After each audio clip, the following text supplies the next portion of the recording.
You can do everything right. You can wake up before dawn, pour every ounce of your physical strength into the soil, and still watch your livelihood crumble into dust. There comes a breaking point where sheer human effort simply stops working. This is exactly the situation trapping a farmer named Vijay. His fields have completely failed. The crops are dead, the soil is severely cracked, and months of grueling labor have yielded absolutely nothing. He is staring down the barrel of total agricultural collapse. To make matters worse, the local moneylender arrives with an uncompromising ultimatum: 1 week. If Vijay cannot repay his mounting debts in 7 days, his land, his entire existence will be seized. The clock is ticking, and there are no earthly solutions left. When you corner a person like this, stripping away their ability to survive through logic and hard work, you create a psychological vacuum. It creates a terrifying mental space where perfectly rational people start entertaining highly dangerous alternatives. Vijay's wife, Kamla, suggests a desperate way out.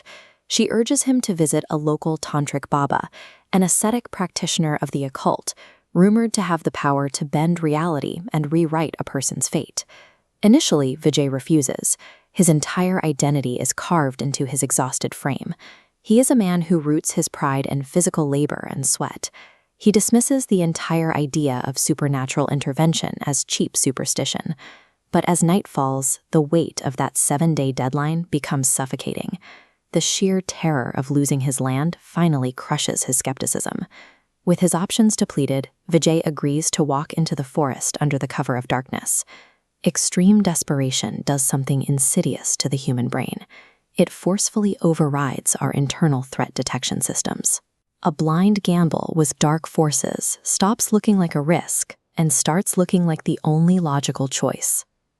Deep in the isolated woods, the Baba gives Vijay a set of rigid instructions. He must perform a specific ritual completely alone, in the dead of night, without asking a single question or showing a shred of doubt. This ritual is known as the Mohini sadhana. A sadhana is a disciplined spiritual practice used to achieve a specific goal. In this context, it acts as the formal initiation of a legally binding supernatural contract.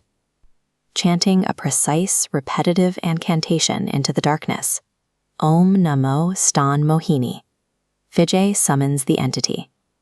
Mohini materializes before him. She is an ancient manifestation of beauty, illusion, and destruction. She offers him a highly alluring reward clause. She promises to instantly erase all of his worldly suffering, wipe out his poverty, and clear his impossible debt overnight. Here is the strict price clause attached to the deal. In exchange for overflowing wealth, Vijay must vow absolute, eternal fidelity to Mohini. He is permanently forbidden from having any physical or emotional connection with any mortal woman.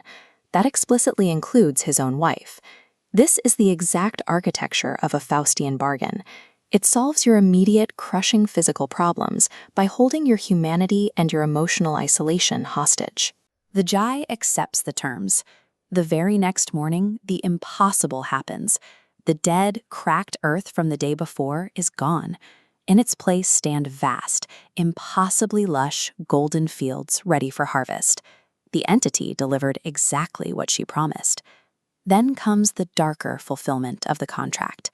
Word quickly spreads through the village that the moneylender passed away peacefully in his sleep. With no heirs to collect, the Jai's crushing debt vanishes into thin air.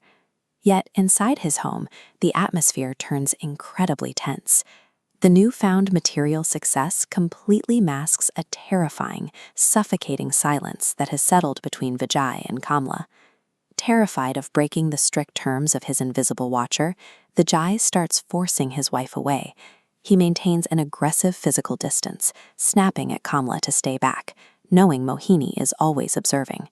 He successfully saved his farm, but the cost was knowingly building a psychological prison.